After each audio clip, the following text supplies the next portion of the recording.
Este episódio foi criado usando inteligência artificial. A seguir, neste episódio do Follow Him.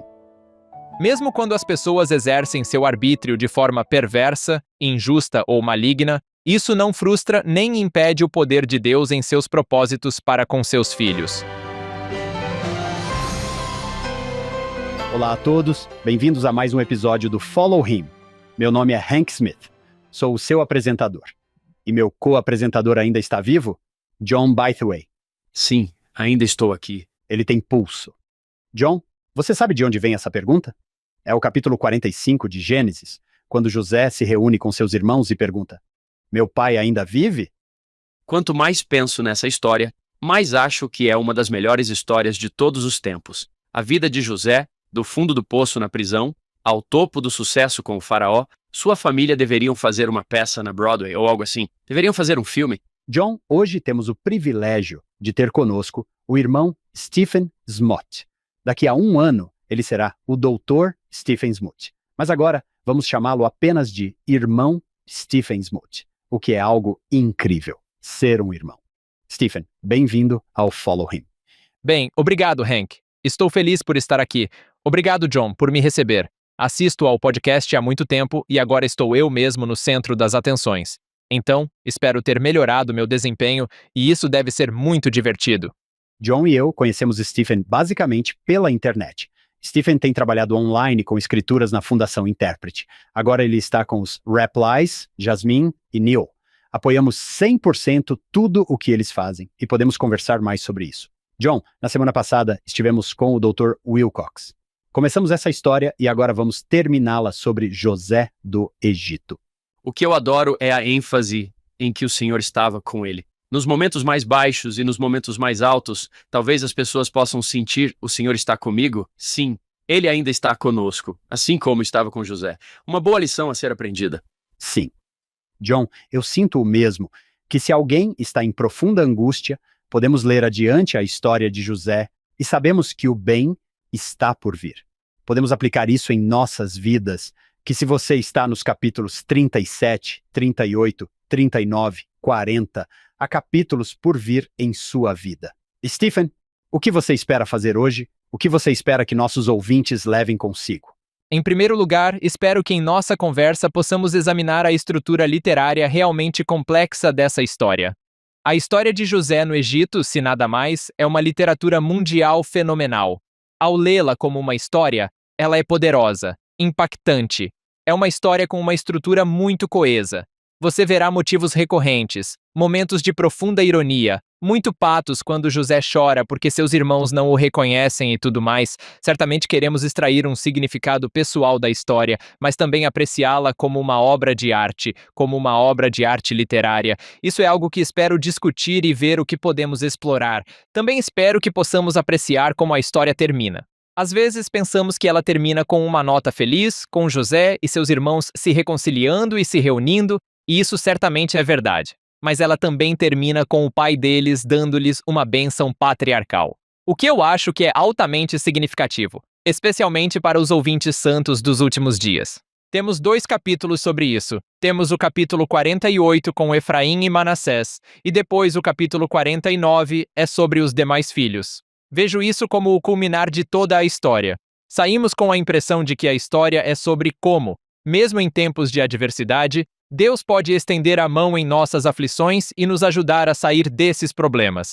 Isso é certamente verdade. Mais do que isso, ela culmina com Deus pronunciando bênçãos por meio de nosso patriarca da aliança, Jacó ou Israel, sobre seus filhos e, por extensão, sobre nós. Portanto, se nos vemos como parte da história também, ela culmina com essa bênção patriarcal. Isso será algo a ser observado e, espero, levado em consideração em nossa conversa. A outra coisa que espero acrescentar à conversa de maneira muito modesta são talvez algumas notas culturais e contextuais e sobre a história para nos ajudar a entender por que eles estão fazendo as coisas da maneira que fazem. Por que José tem uma taça de prata que usa para adivinhar? Coisas assim. Por que eles não reconhecem José, por exemplo? Seria de se esperar que reconhecessem o próprio irmão cultural e historicamente. E até mesmo algumas coisas linguísticas divertidas que espero introduzir em nossa conversa. Por exemplo, o capítulo 49 do Gênesis é uma das poesias mais antigas da Bíblia hebraica. Se você abrir sua Bíblia King James em inglês, isso pode obscurecer o fato de que Gênesis 49 é realmente uma poesia hebraica arcaica e muito bonita. Jacó, ou Israel, está abençoando seus filhos em um registro poético, usando recursos poéticos e literários. Então será divertido observar algumas dessas coisas para culminar e reunir tudo para dizer que essa história é uma bela obra de arte literária. É profundamente significativa para nós, tanto pela doutrina que podemos extrair dela, quanto pelos temas, pelos elementos humanos e pelo fato de culminar com essa ideia de bênção patriarcal. E compreender o contexto cultural e histórico em que essa história foi escrita e se passa pode nos ajudar a apreciá-la ainda mais. Isso é fantástico. John, eu adoro ser abençoado, tanto, como posso viver uma vida melhor? Como posso ser mais fiel, estar mais perto de Deus e me tornar mais competente no meu estudo das Escrituras, compreender melhor a Bíblia? Vamos adorar a Deus com nosso coração e nossa mente. Se alguém passa bastante tempo online, já sabe quem é Stephen. Mas pode haver alguém por aí que pense: quem é Stephen Smoot? John, o que você sabe? Você ficou do lado de fora da casa dele por um tempo para obter algumas informações? Você se escondeu nos arbustos? O que você descobriu? Na verdade, Lisa Spice me enviou algumas coisas por e-mail, o que foi muito útil. Ah, tudo bem. Uau, tudo bem. Sim. Ok, Stephen O. Smoot é doutorando em Línguas e Literaturas Semíticas e Egípcias na Universidade Católica da América.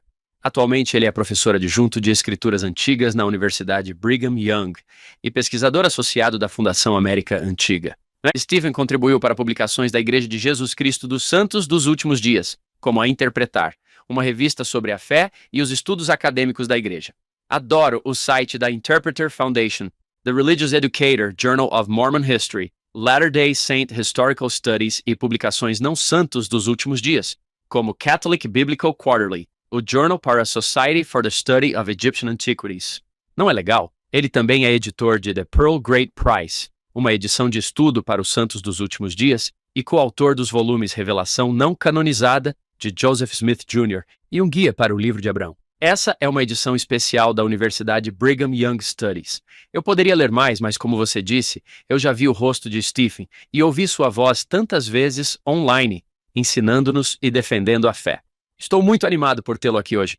Bem, obrigado. Como eu disse, é um prazer estar aqui no podcast Follow Him. Agora sinto que estou na primeira divisão, nas grandes ligas aqui no podcast Follow Him com vocês dois, excelentes cavalheiros. Tem sido ótimo, minha experiência publicando e escrevendo, fazendo pesquisas, ensinando na Universidade Brigham Young, participando de vários podcasts.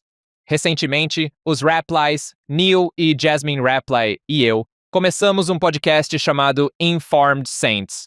Se me permitem, vou divulgar descaradamente nosso próprio podcast aqui. Procuramos abordar questões e preocupações que as pessoas têm sobre a igreja e vários tópicos relacionados à igreja. Além disso, conforme o nome do podcast, queremos informar os santos dos últimos dias sobre os melhores estudos acadêmicos disponíveis sobre vários tópicos. Abordamos tudo, desde o casamento plural até o livro de Abraão, passando pelos relatos da primeira visão e o DNA no livro de Mórmon. Não faltam tópicos interessantes. Acho que, pessoalmente, não digo aos Raplys, especialmente a Jasmine, o quanto aprecio o que ela faz. A Jasmine está na linha de frente do trabalho online dos santos dos últimos dias e nós a amamos. Neil, também te amamos, mas Jasmine, você tem nosso coração. Agora, Stephen, acho que John não poderia amar mais o que você faz, a menos que você pilotasse aviões. John tem uma queda por egiptologia que faz com que ele simplesmente se ilumine. Então, como tem sido? É algo com que crescemos assistindo Indiana Jones. Como é na vida real?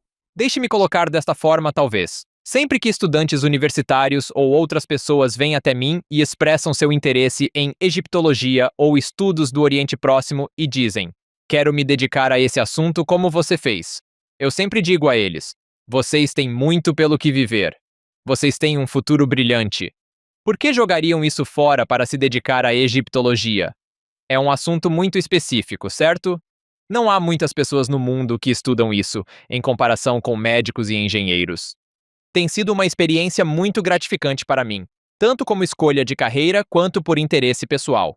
Vejo a egiptologia e os estudos bíblicos emergindo de muitas maneiras importantes. E para entender esses textos antigos que temos, tanto a Bíblia quanto os textos da Pérola de Grande Valor e, é claro, o livro de Mórmon, ter essa base, pelo menos para mim, tem sido valioso para me ajudar a entender os textos das Escrituras. Além disso, também tem sido útil para me ajudar a responder às perguntas que as pessoas têm sobre a Pérola de Grande Valor, a Bíblia ou o livro de Mórmon. Acredito firmemente no que Doutrina e Convênios diz sobre buscar o conhecimento pelo estudo e também pela fé. Tenho tentado fazer disso um dos meus princípios fundamentais na vida, tanto na minha carreira acadêmica quanto na minha devoção pessoal e na minha profissão religiosa. Tenho tentado manter o equilíbrio entre o rigor acadêmico e o bom senso, mas também a fé e a espiritualidade, reconhecendo que esses textos que estamos estudando são mais do que apenas pergaminhos empoeirados. Eles são profundamente significativos e importantes para nós hoje como escrituras. Francamente, é realmente ótimo poder ir ao Egito, fazer escavações, trabalhar com textos antigos e fazer passeios. Já levei famílias ao Egito e fui lá muitas vezes. É realmente conectar-se com o mundo de onde esses textos surgiram, tanto a Terra Santa e Israel, quanto o Egito e outras partes do Antigo Oriente Próximo. Isso realmente dá vida às Escrituras. Você teve Carey Mulestein, nosso amigo, há pouco tempo, e o fato de que as escrituras são reais é uma de suas grandes motivações. E uma maneira de aprender como as escrituras são reais é por meio dessas disciplinas acadêmicas. Pelo menos essa tem sido a minha experiência. Isso é fantástico. Tenho um bom amigo, Andy McFarland. Ele teve uma experiência muito difícil no Egito, sobre a qual vou contar a vocês dois. John, você não está animado? Dá para perceber. Dá para perceber que você está animado. Hoje vamos falar sobre o Egito. Sim. E uma das coisas que eu adoro é que muitos de nós gostamos de afirmar nossa conexão com José, mas a esposa dele era egípcia. Eu acho isso muito legal. Se somos parte de José, também somos parte do Egito. Sim. John, foi você que me disse que pode descer do avião no Cairo e dizer: vocês não sabem quem eu sou? Sou da realeza aqui. Sou descendente do faraó. Não fui eu. Do Egito. Eu sou seu primo perdido. Olá. Isso é muito divertido. Bem, eles não reconheceram José na história. Então eu entendo como isso poderia acontecer, sabe? Bem, vamos começar.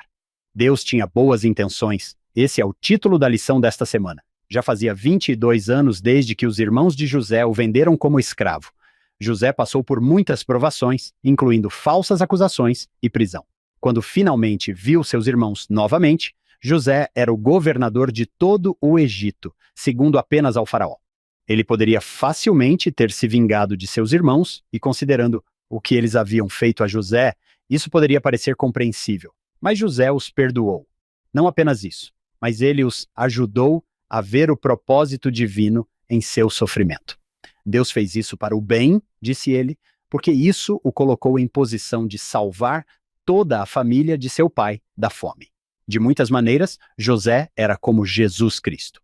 Embora nossos pecados tenham causado grande sofrimento a Jesus, ele oferece perdão, libertando todos nós de um destino muito pior do que a fome.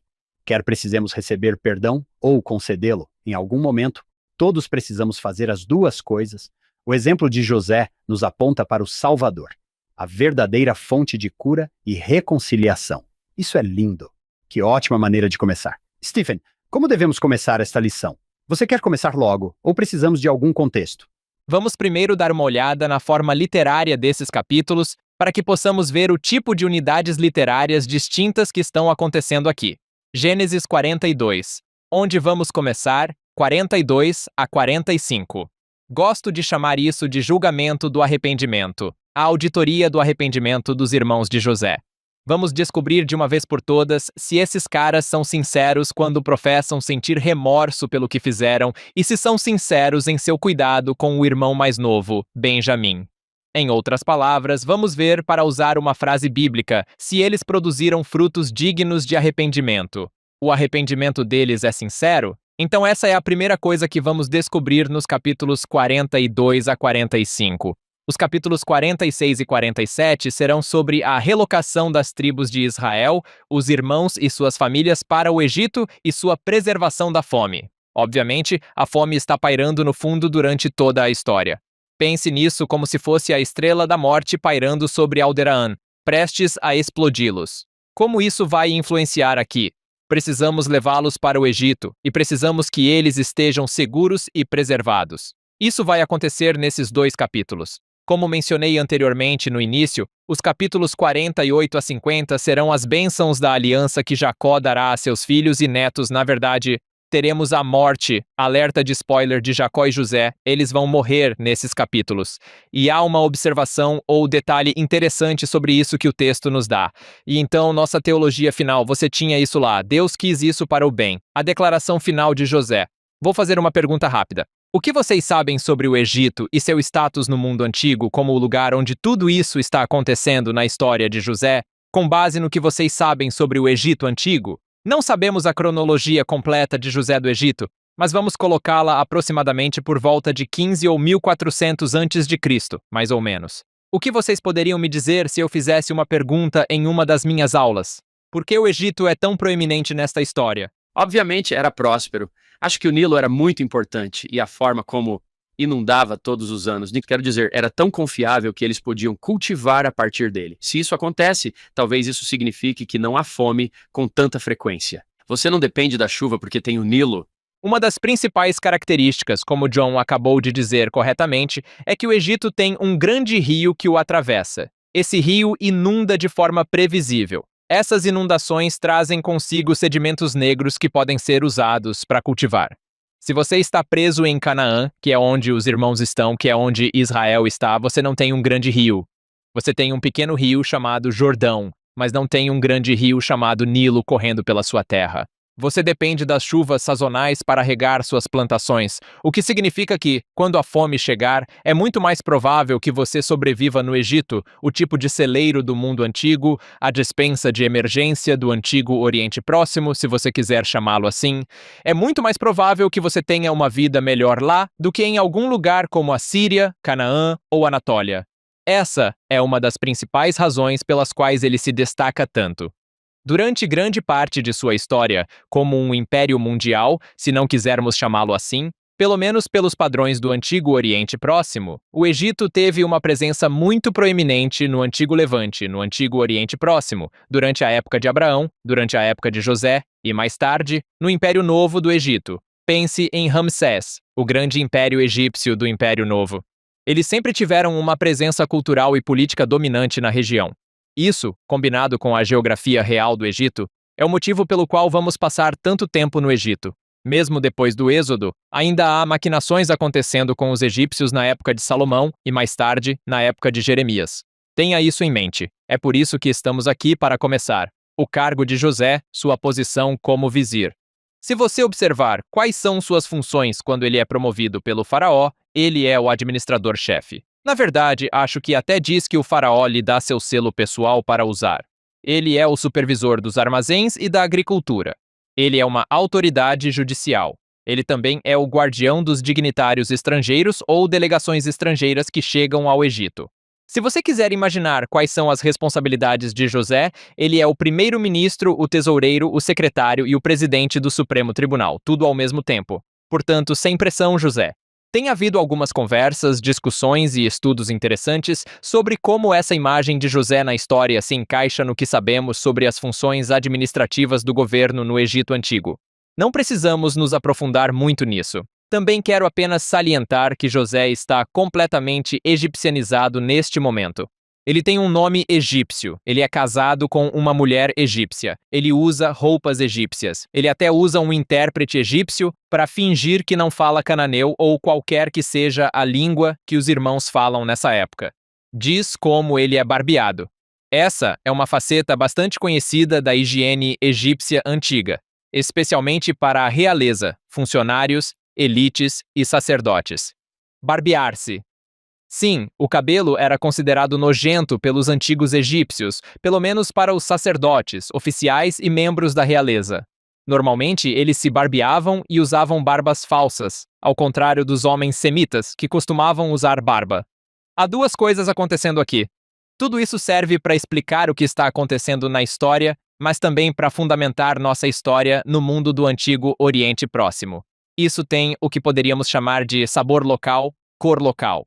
Os ouvintes antigos dessa história que estavam mais familiarizados com esse mundo do que nós, teriam percebido essas dicas, o que tanto contribui para a arte literária quanto, como eu disse, aumenta o drama e a tensão da história, mas também lhe dá um sabor de autenticidade. Isso torna a história identificável para esses povos antigos que teriam acesso a ela. A última coisa que vou mencionar, e então vou parar de enrolar aqui. Gósen, a terra de Gósen. Onde fica exatamente? Quando as pessoas dizem que os irmãos descem ao Egito, elas podem supor: eles estão indo para Mênfis, estão indo para Tebas, estão indo para esses grandes centros metropolitanos?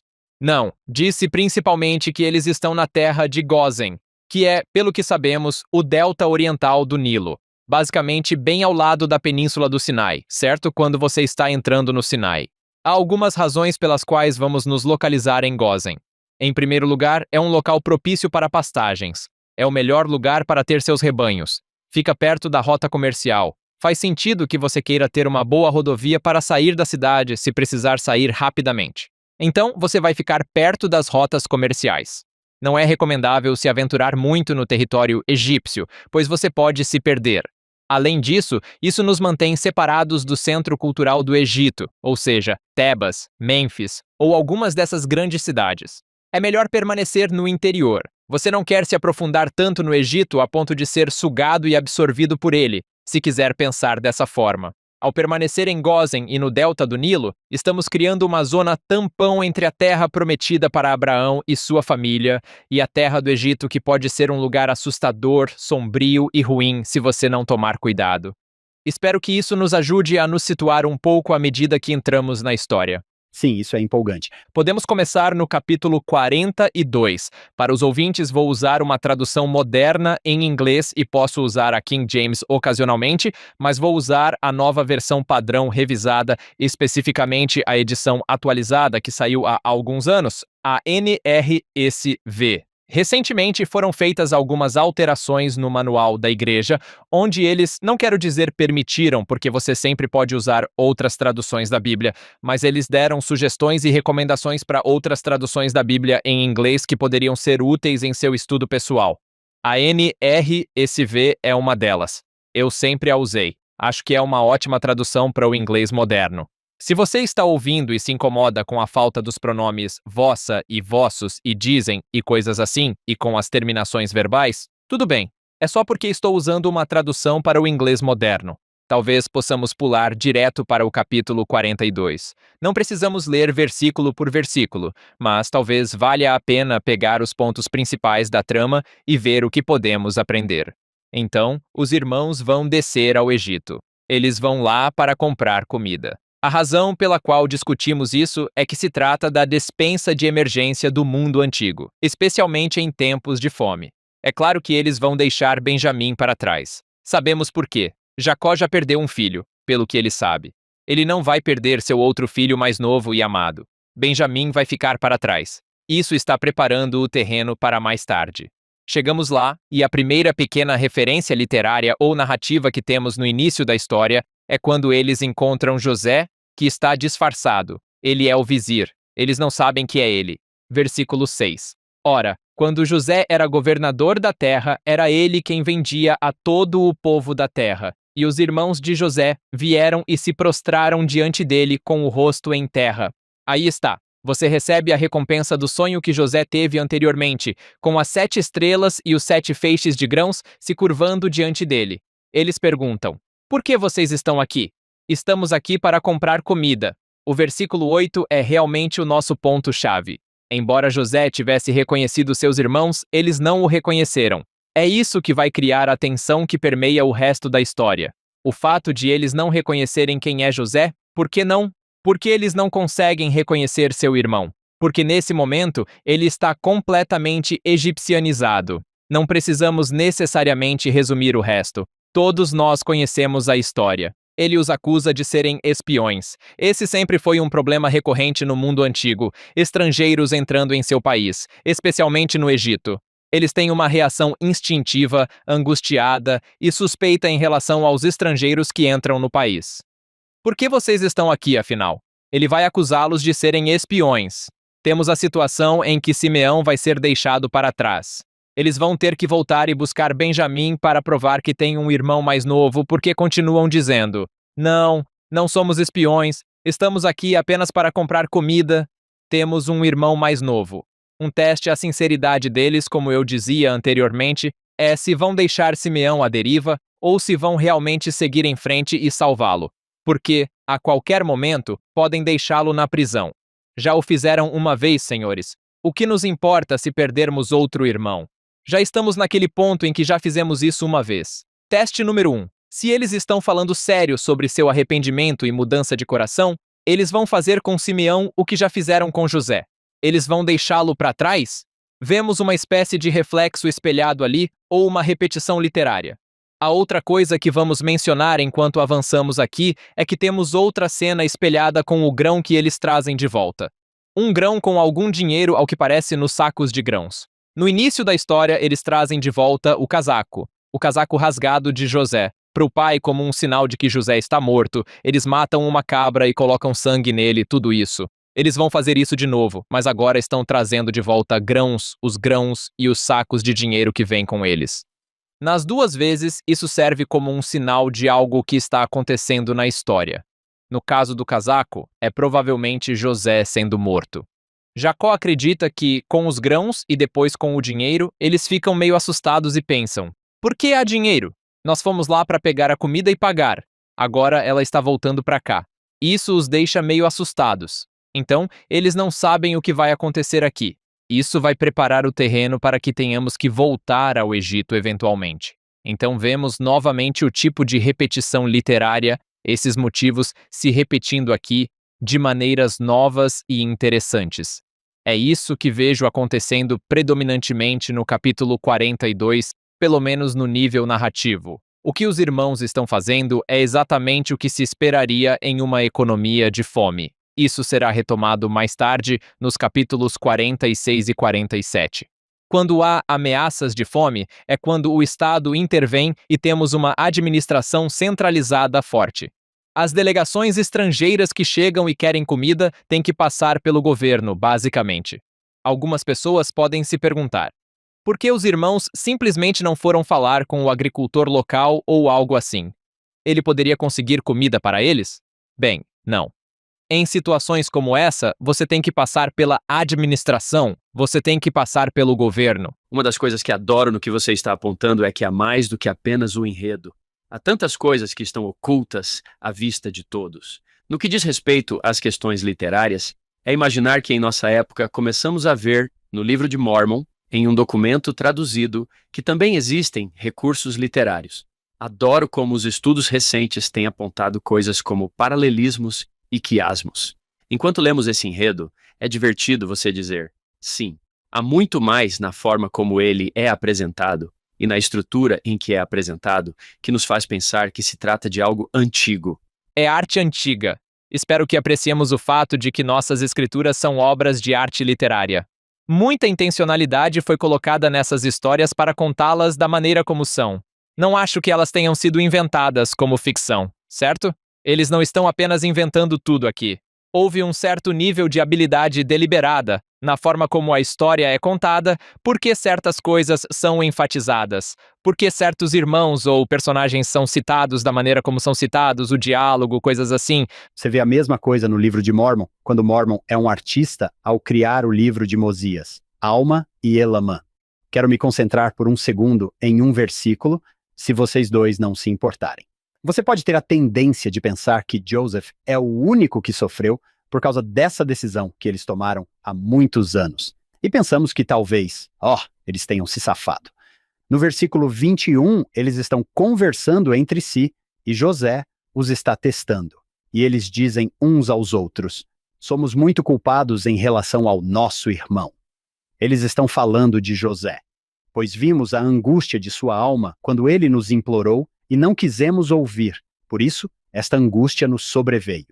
O que significa que ainda estamos sendo punidos por isso.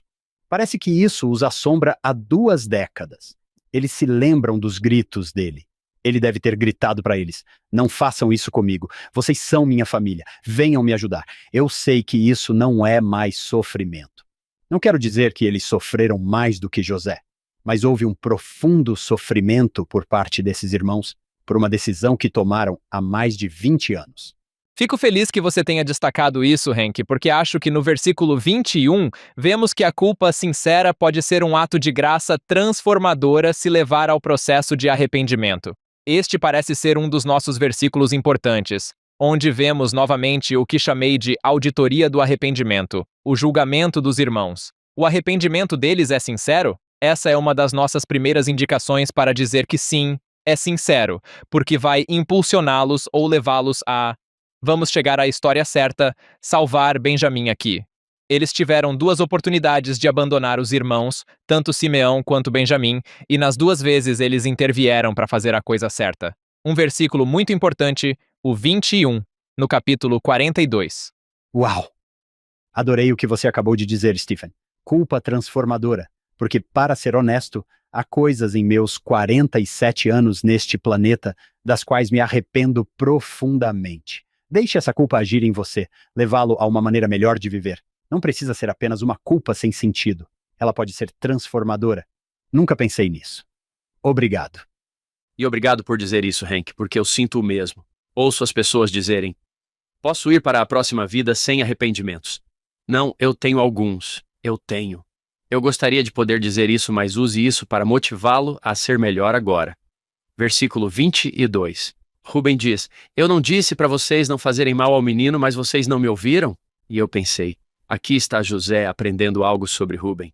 Ele vem pensando nisso há mais de 20 anos. Sim, ele está ouvindo eles discutirem sobre ele. E eles não sabem que ele pode ouvir tudo. Eles não sabem. Cara. A ironia é muito rica. Nós, como leitores, sabemos disso, mas os irmãos, os personagens da história, ainda não sabem. Sim.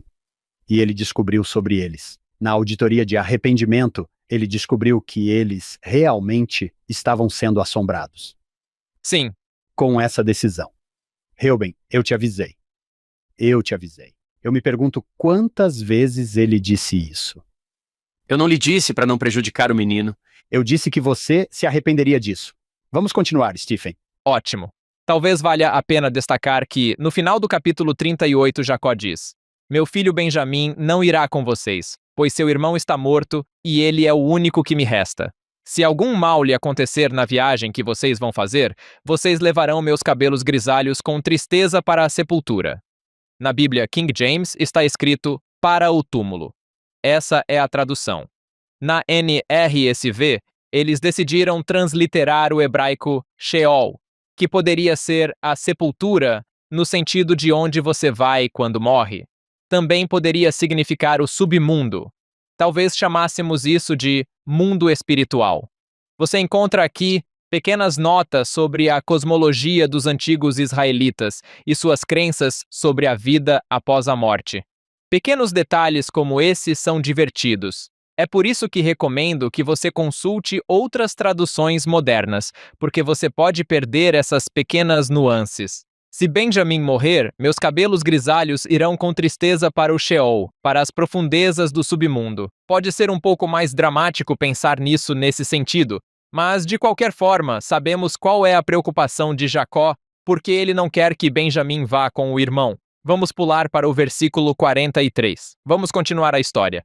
Versículo 1. A fome é severa na terra. Precisamos voltar. Precisamos conseguir mais grãos. Judá vai intervir. Ele vai persuadir Jacó a deixá-los levar Benjamim. Ele vai agir como seu fiador. Versículo 9. Eu mesmo serei fiador por ele. É Judá falando com Jacó sobre Benjamim. Você pode me responsabilizar por ele. Se eu não o trouxer de volta para você e o colocar diante de você, então deixe-me arcar com a culpa para sempre. Judá está se destacando. Este é o momento dele provar que seu arrependimento é sincero. Esperamos que, como leitores, consideremos isso muito comovente, mas também profundamente irônico. Porque lembrem-se, quem foi o irmão que quis vendê-lo como escravo, José como escravo? É Judá. Ele é um dos que intervém, tem a brilhante ideia de vendê-lo como escravo. É melhor lucrarmos com nosso irmão do que deixá-lo morrer. Mais uma vez, vemos o tema do irmão mais novo favorito em uma situação precária. O irmão mais velho intervém. Inicialmente, Judá é o vilão. Agora, Judá será o mocinho. Estamos vendo a transformação acontecendo em Judá ali. Eles carregam todas as suas coisas boas. Eles vão levar o dobro do dinheiro com eles, diz o versículo 12, porque estão muito assustados com o fato de que o dinheiro foi trazido de volta com eles sem que eles soubessem. José o coloca lá escondido. Eles vão além, levam todas essas coisas boas para dar aos egípcios a fim de resgatar Simeão. Eles voltam para lá.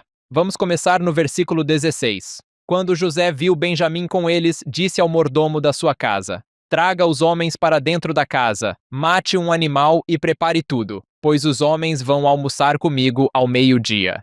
Observe por que ele faz isso. É por causa de Benjamim.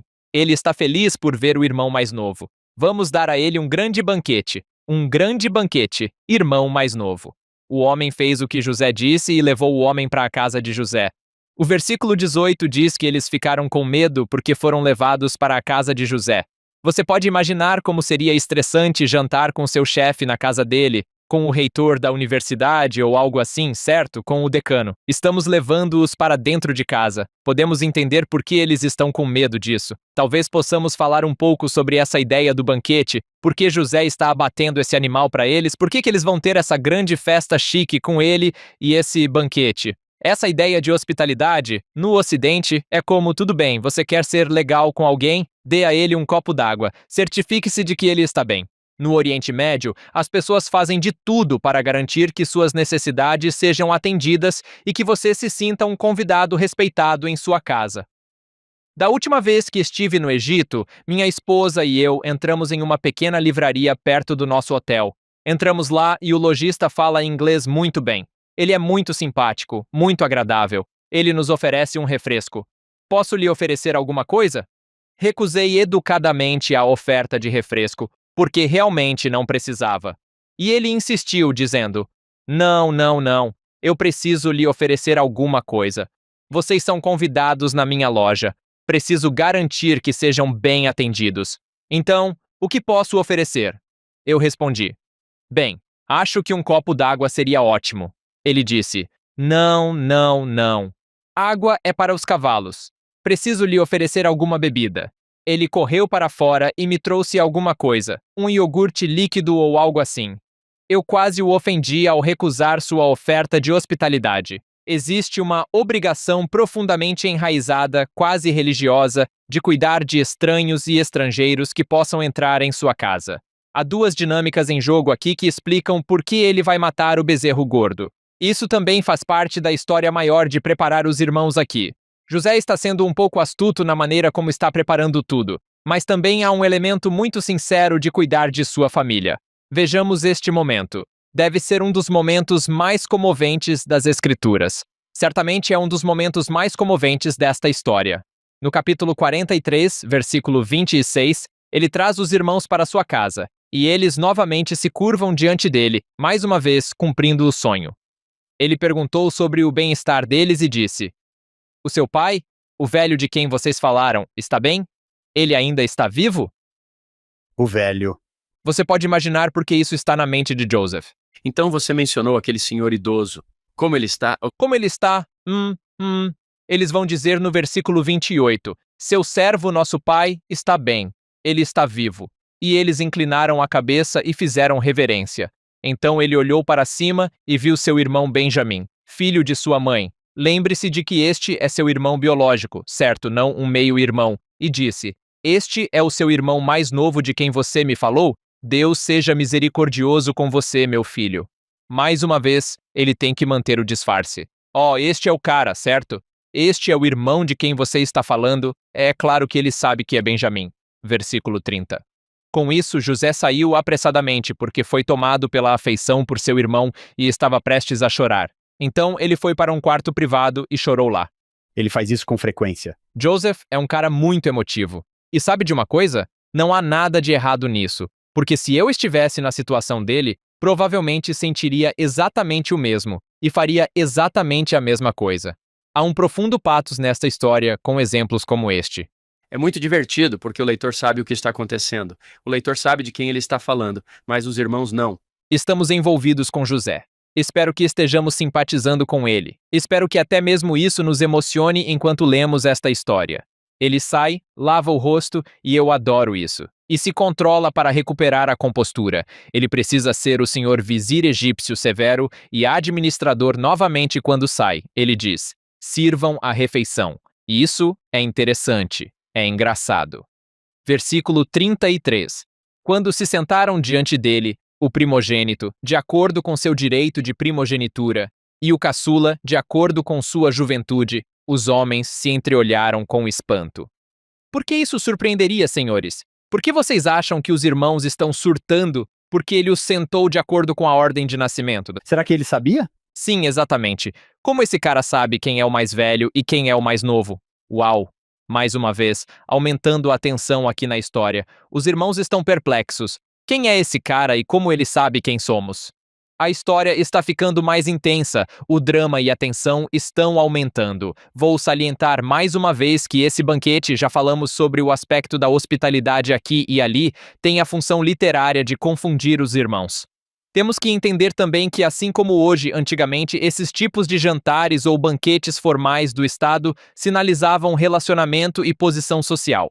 Sentando-se por ordem de nascimento, você estabelece essa hierarquia social, além do conhecimento impossível do momento, aumentando a tensão.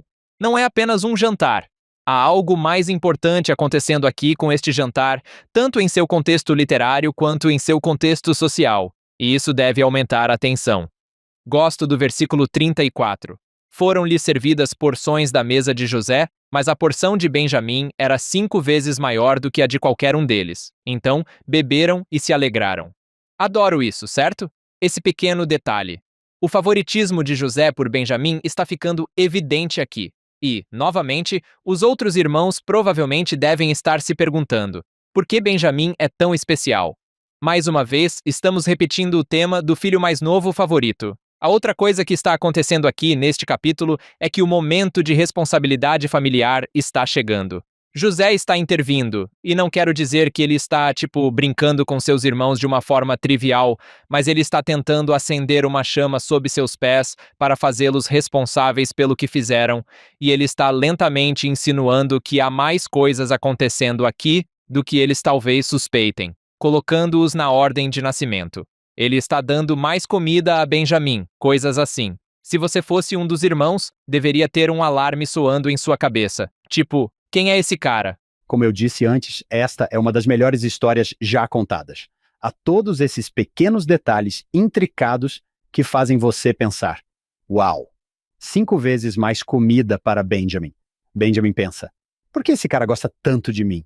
E o fato de ele ter colocado todos na ordem de nascimento. Adorei isso. Sim, esse é um momento bastante revelador. Algumas coisas a serem observadas no capítulo 44. Agora estamos chegando ao teste decisivo para Judá, para os irmãos verem se eles estão realmente sérios sobre seu arrependimento. Nós conhecemos a história, então não queremos resumir novamente, mas quero destacar algumas coisas, certo? O ardil que José inventa aqui, todos sabemos que ele vai colocar a taça de prata no saco de Benjamim e usar isso como um ardil para detê-lo e testar os irmãos. Vamos parar um minuto e olhar para o versículo 5, porque esse é um detalhe que algumas pessoas podem deixar passar ou ignorar. José diz ao seu servo: é isso que você deve dizer aos irmãos quando encontrar a taça. Versículo 4. Siga os homens e quando os alcançar, diga-lhes: por que retribuíram o bem com o mal? Por que roubaram minha taça de prata? Não é dela que meu senhor bebe? Ele não a usa para adivinhação? Vocês agiram mal ao fazer isso. Senhores, quando ouvem a palavra adivinhação, o que lhes vem à mente? Eu penso automaticamente em Oliver Cowdery. Ele tinha o dom da vara de adivinhação. John, e você? Sim, a mesma coisa. Eu estava pensando que ele usa isso para discernir coisas como água subterrânea. Mas deve haver algo mais. Para que um egípcio usa isso? Fico feliz que você tenha perguntado isso, John, porque tenho algumas anotações aqui que podemos examinar rapidamente. Vamos destacar que há um pouco de ambiguidade nessa história sobre se José está realmente usando o cálice para adivinhação. É parte do plano para colocar os irmãos em apuros. Você poderia interpretar isso como se José estivesse apenas usando isso como um pretexto para colocar os irmãos em apuros, então ele não está realmente usando isso para adivinhação. Ele está dizendo ao servo diga a eles que eu uso isso para a adivinhação para fazer o cálice parecer especial.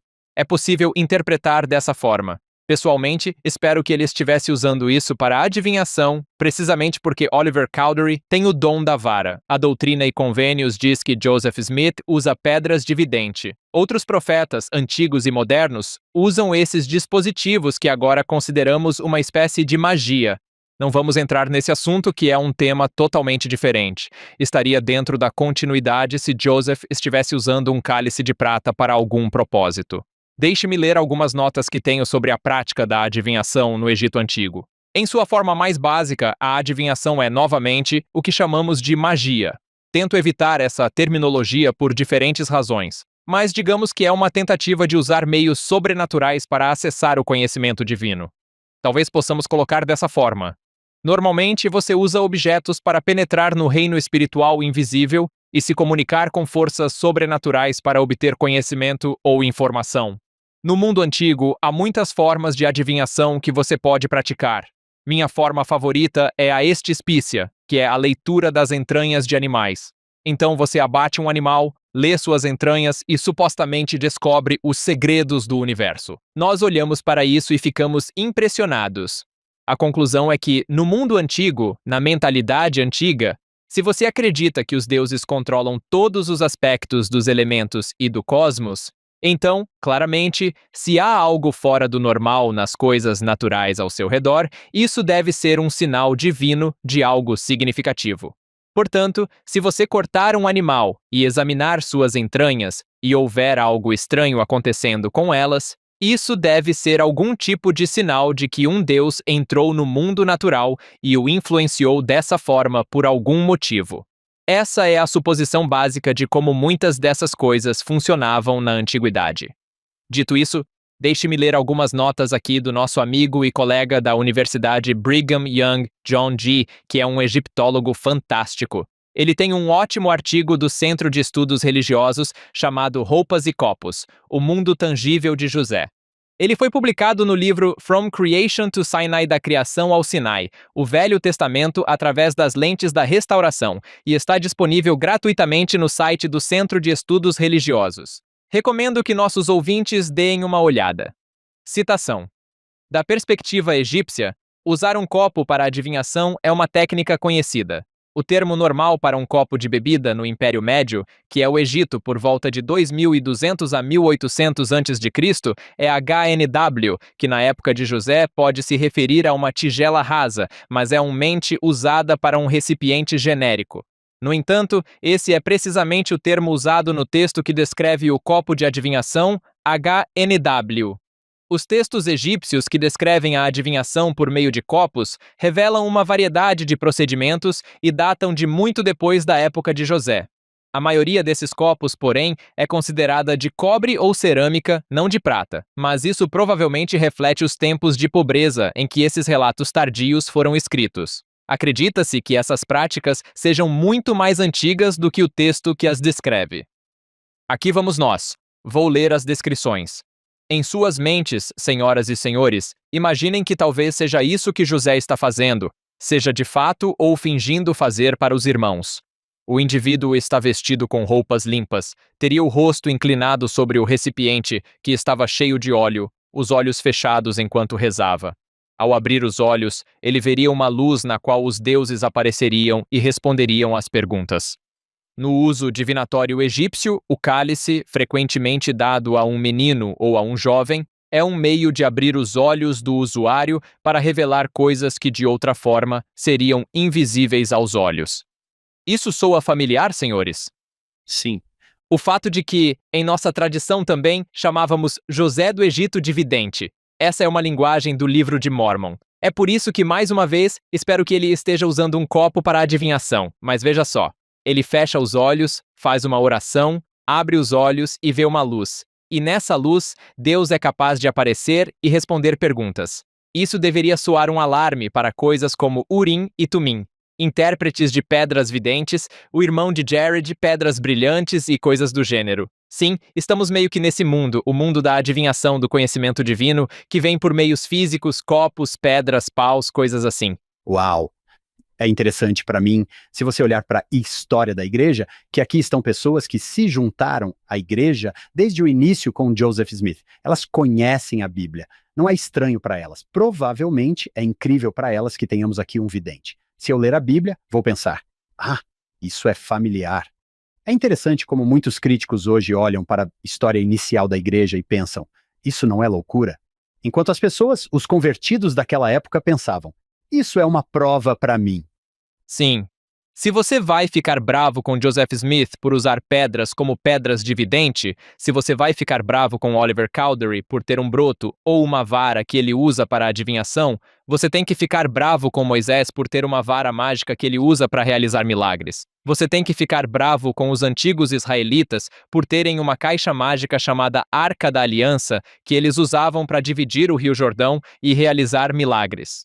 Você tem que ficar bravo com Jesus por cuspir na terra e usar isso como argila para ungir os olhos de um homem e curar um cego. Você tem que ficar bravo com Elias e Eliseu por terem um casaco mágico que eles usavam para sair por aí realizando milagres. Sim, estou sendo um pouco sarcástico aqui, mas você entendeu a piada. Se você aceita como verdadeiro o mundo dos milagres e o mundo do divino, então quem sou eu para dizer que Deus não pode usar pedras ou paus ou roupas ou caixas de madeira de acácia, no caso da doutrina e convênios, ou cuspir na lama com Jesus para um cego? Não é meu trabalho intervir e dizer que você pode ou não usar certos objetos físicos ou instrumentos para canalizar o poder de Deus para realizar milagres. Como você, Henk, não levo essa crítica muito a sério, pelo menos vinda de nossos amigos de outras tradições religiosas que podem, sim, não tenho problema algum. Pedras mágicas na Bíblia, copos mágicos na Bíblia, sem problema. Pedras mágicas em 1829, bem, não sei nada sobre esse cara. Isso parece um pouco exagerado, certo? Sim. Especialmente vindo de um senhor ressuscitado. Aqui temos alguém que morreu, voltou à vida, nunca mais vai morrer e pode deixar o planeta quando quiser. Atravessar paredes. Sim. Tenho certeza de que ele sabe coisas que nós não sabemos. Tivemos nossa pequena aula de adivinhação aqui no podcast Follow Him. Vamos pular essa parte. Mais uma vez, nós conhecemos a história. Eles encontram a taça de prata no saco de Benjamim e vão levá-lo de volta. Vão prendê-lo. Isso é exatamente o que Judá não queria que acontecesse. Vamos ver a resposta de Judá a isso, porque há muito que se revela sobre Judá em seu apelo pela libertação de Benjamim. Judá intervém. Ele diz a José: ó meu senhor, deixe seu servo falar uma palavra ao ouvido do meu senhor, e não se irrite com seu servo, pois você é como o próprio faraó. Então ele vai e conta tudo sobre o pai, e que temos que trazer o irmão de volta e assim por diante. Vamos para o versículo 30. Agora, portanto, quando eu voltar ao meu senhor, meu pai, e o menino não estiver conosco, então, como a vida dele está ligada à vida do menino, quando ele vir que o menino não está conosco, ele morrerá. E os teus servos levarão os cabelos grisalhos do teu servo e do nosso pai com tristeza ao Sheol, ao submundo. Pois o teu servo se tornou fiador do menino para com meu pai, dizendo: se eu não o trouxer de volta para ti, então eu carregarei a culpa aos olhos de meu pai por toda a minha vida. Versículo 33. Agora, portanto, por favor, deixa o teu servo permanecer como escravo do meu senhor no lugar do menino, e deixa o menino voltar com seus irmãos.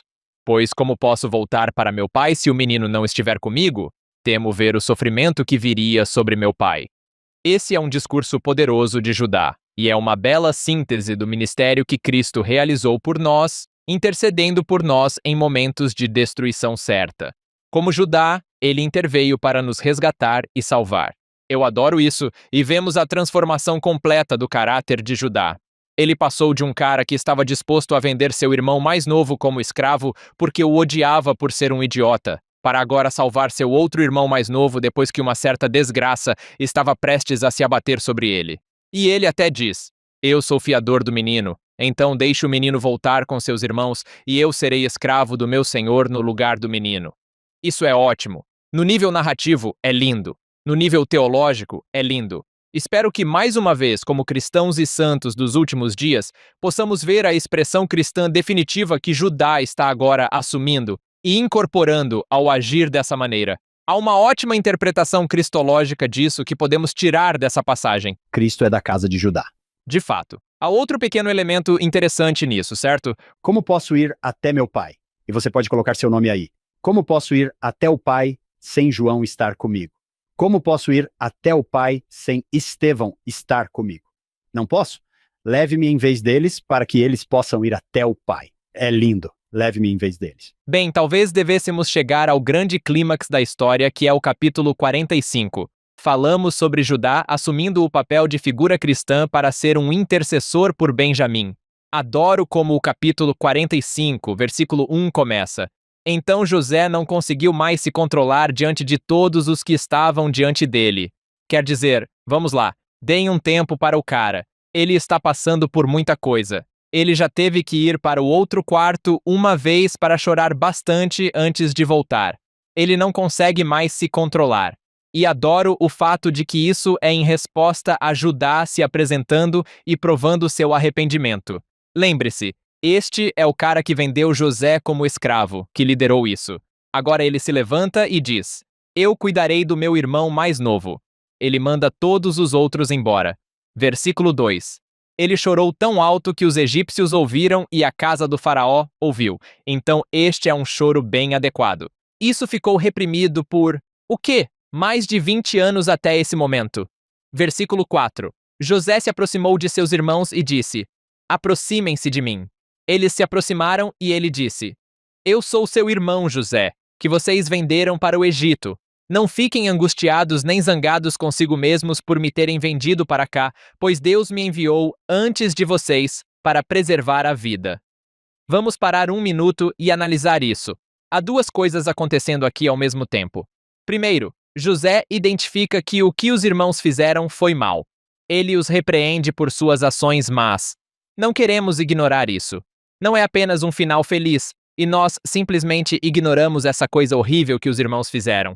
Quem nunca vendeu um irmão? Ora, vamos lá. Não, isso é algo muito sério. É algo muito sério. Você vendeu seu irmão José para o Egito, mas... Então, ele reconhece o mal que há nisso, certo? Mas não se angustie nem se irrite, porque Deus me enviou para preservar a vida. Em outras palavras, mesmo nesse momento de maldade, nessa ação maligna que os irmãos cometeram, Deus interveio e cumpriu uma espécie de papel redentor. Minha maneira favorita de descrever isso é o que Leí diz a seu filho Jacó em 2 Nef 2. Deus consagrará suas aflições para seu benefício. Isso não nega o mal, a aflição. Em vez disso, o ponto da história aqui, a grande mensagem moral, é que, mesmo nesse mal, Deus está sempre 2 ou 3 passos à frente, e eu gosto de dizer que ele vai transformá-lo para o nosso bem, se tivermos fé e confiança nele. Não é apenas, ótimo, somos todos amigos de novo.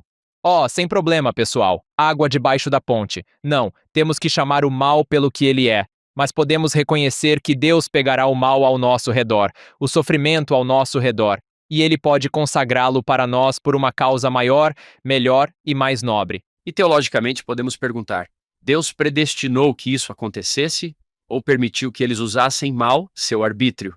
Acho que é a segunda opção, mas ele sempre pode encontrar uma maneira de tirar algo bom disso.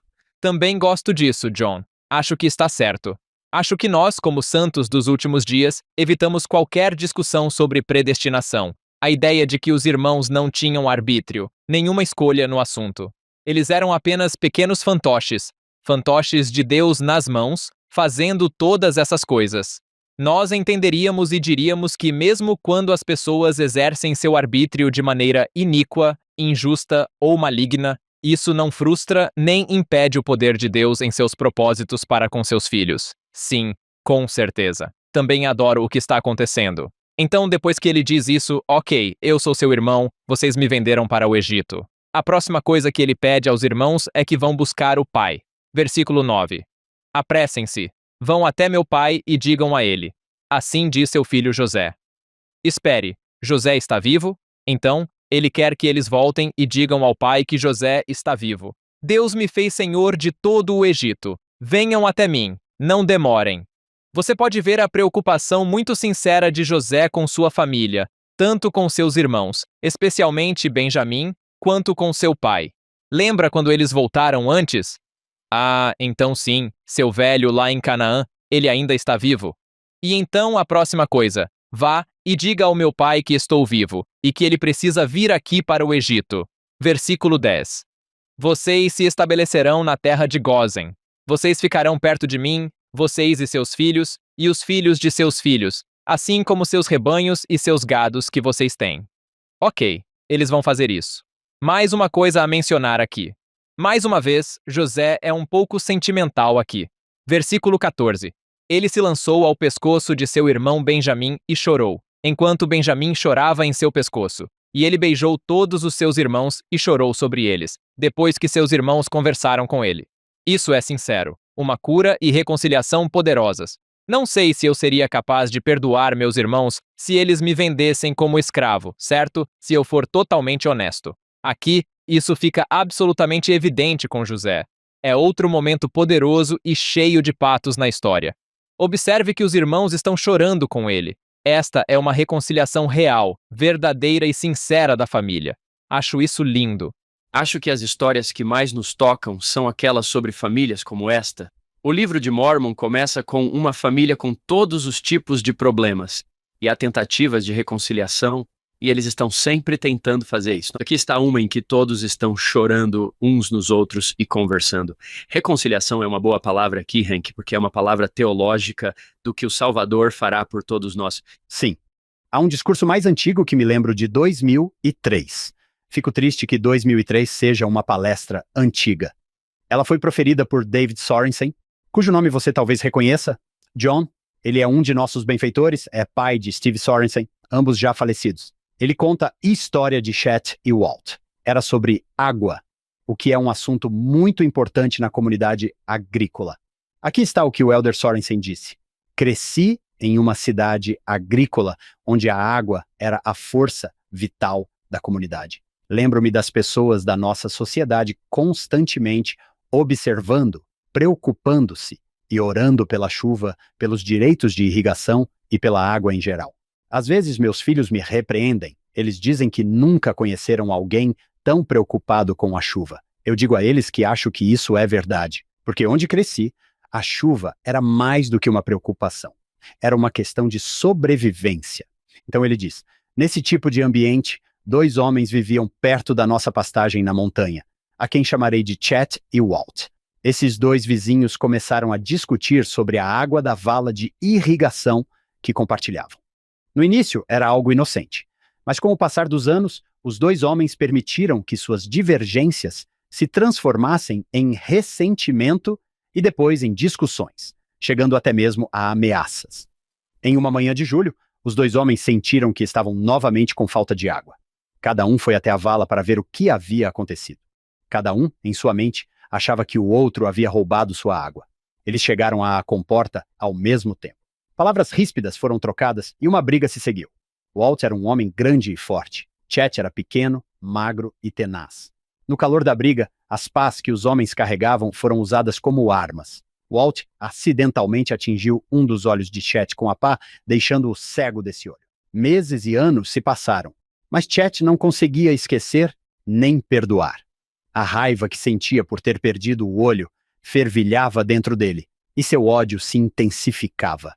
Um dia, Chet foi ao seu celeiro, pegou a arma do suporte, montou em seu cavalo e cavalgou até a comporta da vala. Ele colocou uma barragem na vala e desviou a água da fazenda de Walt, sabendo que Walt logo viria ver o que havia acontecido. Então Chet se escondeu no mato e esperou. Quando Walt apareceu, Chet atirou nele e o matou.